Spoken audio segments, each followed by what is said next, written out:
जहां तक विनेश फोगाट का सवाल है, ये कोई पक्ष और विपक्ष का सवाल नहीं है, यह देश का सवाल है। दुर्भाग्य इस बात का है कि इसको भी हम पक्ष और विपक्ष में बांटने का प्रयास कर रहे हैं। मुझे लगता है कि शायद विपक्ष विषय विहीन हो चुका है और जो भी प्लेटफॉर्म्स थे और हैं, उन सारे पर रिड्रेसल का प्रयास भारत की सरकार और खेल मंत्रालय और ओलंपिक एसोसिएशन के हमारे नुमाइंदों ने किया है। इस तरीके से अभी विपक्ष ने व्यवहार किया, जिसने आपको भी तकलीफ पहुंचाई और संवैधानिक दृष्टि से जो संसदीय मर्यादाएं हैं उनका उल्लंघन हुआ है, वह सच में निंदनीय है।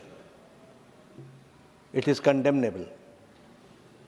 प्रजातंत्र में सबको अपनी बात रखने का अधिकार है, लेकिन प्रजातंत्र एक व्यवस्था में चलता है और जब व्यवस्थाएं अपनी मर्यादाएं लांघ जाती हैं तो प्रजातंत्र पर बहुत बड़ा आघात होता है।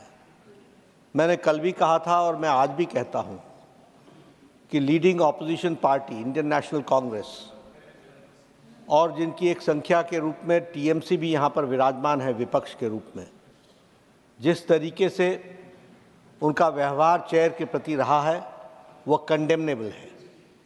और जो लोग लंबे समय से संसदीय प्रणाली में कार्य करते रहे हैं, उनके लिए ये एक प्रश्न आत्मचिंतन का है जो उन्हें करना चाहिए। जहाँ तक विनेश फोगाट का सवाल है, ये कोई पक्ष और विपक्ष का सवाल नहीं है, यह देश का सवाल है और सारा देश उनके साथ खड़ा है। ये भारतीय खेल को आगे बढ़ाने का विषय है जिसके साथ सब लोग भावनात्मक तरीके से जुड़े हुए हैं और भावनाओं के साथ विनेश के साथ खड़े हैं। और मैं ये कहना चाहता हूं कि कल प्रधानमंत्री जी ने कहा चैंपियंस ऑफ चैंपियन, और साथ में प्रधानमंत्री जी ने कहा कि सारा देश खड़ा है। मुझे लगता है, और मुझे ही नहीं लगता, सारे देश को लगता है कि ये आवाज़ प्रधानमंत्री की आवाज़ 140 करोड़ देशवासियों की आवाज़ है। दुर्भाग्य इस बात का है कि इसको भी हम पक्ष और विपक्ष में बांटने का प्रयास कर रहे हैं। मुझे लगता है कि शायद विपक्ष विषय विहीन हो चुका है, मुद्दा विहीन हो चुका है।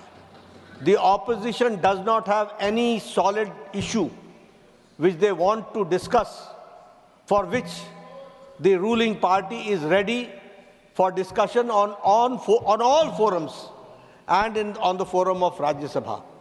लेकिन जब सारा देश इस विनेश के साथ खड़ा है तो मुझे लगता है, और जो भी प्लेटफॉर्म्स थे और हैं, उन सारे पर रिड्रेसल का प्रयास भारत की सरकार और खेल मंत्रालय और ओलंपिक एसोसिएशन के हमारे नुमाइंदों ने किया है। इस बात का मैं विश्वास दिलाना चाहता हूँ। इसलिए भावनाओं पर कंट्रोल करना, भावनाओं को सीमित रखना और अपने विवेक से काम करना, यह इस समय की आवश्यकता है।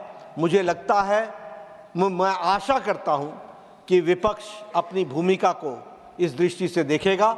एक बार आपको जिस तरीके से आपके चेयर को आघात पहुंचा है, यह सच में निंदनीय है, ऐसा मैं कहना चाहूँगा।